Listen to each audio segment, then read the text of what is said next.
So for this problem, there's actually a big X because I messed up. It's a challenge problem, and it's dealing with empirical formula, which gives you the simplest or the smallest whole number ratio of the different atoms or elements in that molecule.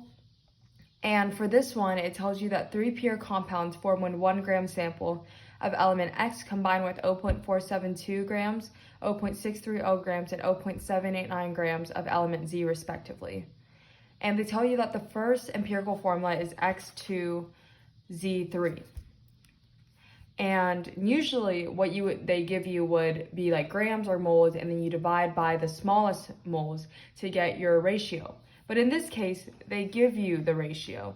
So you know that the ratio of NX to NZ in sample 1 is equal to 2/3. So you can use the ratio compared to number 1 to make the ratios and figure out the ratios for all the other ones relative to that one, because you know that NX to NZ is 2/3. And then so in sample 2, you have 0.630 grams of Z, and then in the first one you had 0.472 grams, so then you get 1.33. So then you would know that NX is equal to 1.33 NZ.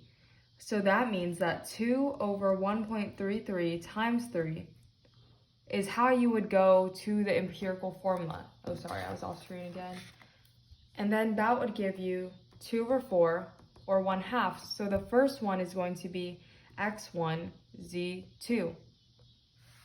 And then in the next one, you would do the same thing.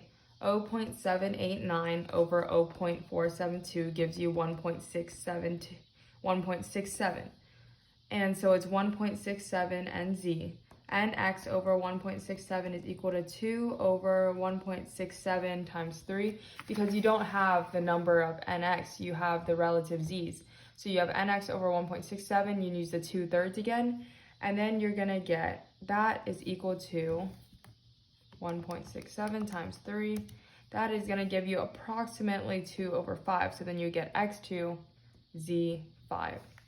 I hope that made sense, and I know that was a hard one, so if you guys did not get it, please just let me know and I can try to explain it in a different way.